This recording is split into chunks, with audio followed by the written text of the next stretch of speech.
સુરતમાં પતિ પત્ની વચ્ચેના કંકાસે લોહિયાળ સ્વરૂપ ધારણ કર્યું હતું. પતિએ રોજિંદા કંકાસથી કંટાળીને પત્નીને તીક્ષ્ણ હથિયારથી મોતને ઘાટ ઉતારી હતી. બાદમાં પોતે ફાંસો ખાઈ જીવન ટૂંકાવી લીધું હતું.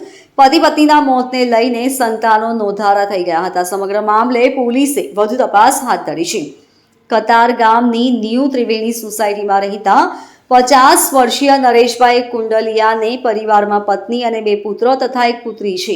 રાત્રિ દરમિયાન પતિ પત્ની વચ્ચે ઝઘડો થયો હતો, જેમાં ઉશ્કેરાઈને નરેશભાઈએ પોતાની પત્ની જમનાબેનની હત્યા કરી હતી. બાદમાં જાતે રૂમમાં જઈને દોરીએ લટકી જઈ ફાંસો ખાઈ લીધો હતો, જેથી ચકચાર મચી ગઈ હતી.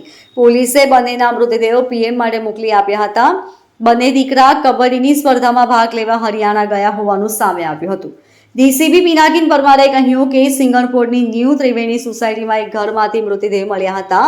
જમનાબેન કુંડલિયાની ધારિયાના ઘા ઝીકીને હત્યા કરવામાં આવી હતી. તેની સામે તેમના 50 વર્ષીય પતિ નરેશભાઈ દેવજીભાઈ કુંડલિયા હૂક સાથે દોરી બાંધીને ફાંસો ખાધેલી હાલતમાં હતા.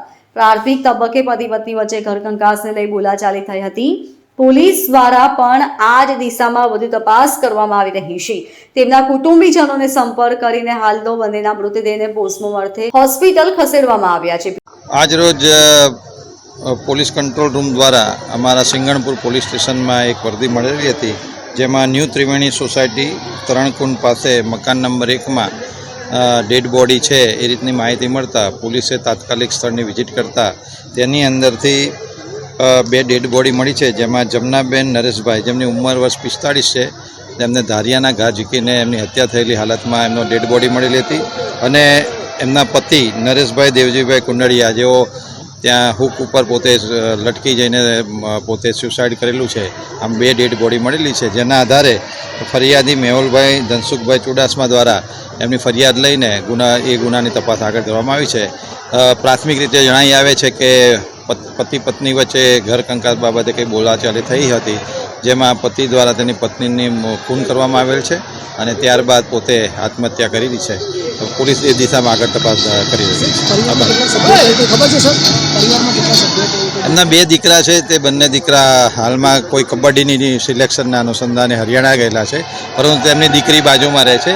એમના કુટુંબીજનોનો કોન્ટેક્ટ કરીને ડેડ બોડીને પોસ્ટમોર્ટમ માટે મોકલવા આપવામાં આવે છે. મૃતક છે સારા કામ ધંધા સાથે સંકળાયેલો છે. બંને પતિ પત્ની એ કન્સ્ટ્રક્શનમાં કડિયા કામનું કામ કરતા હતા, પરંતુ હાલમાં તેઓ બેકાર હતા એવું જાણવા મળેલ છે. પોલીસે દિશામાં તપાસ કરી છે. ઝીણામાં ઝીણા મુદ્દાઓની પોલીસ ઊંડાણપૂર્વક તપાસ કરશે, પરંતુ પ્રાથમિક દ્રષ્ટિએ એવું જણાઈ આવેલ છે કે કોઈ ઘર કંકાસના આધારે પતિએ એની પત્નીનું મર્ડર કરેલું છે અને ત્યારબાદ પોતે એણે આત્મહત્યા કરી છે એવું જણાઈ આવે છે, પરંતુ પોલીસ તમામ મુદ્દાઓની ઊંડાણપૂર્વક તપાસ કરશે. Bureau report LK star news, Surat.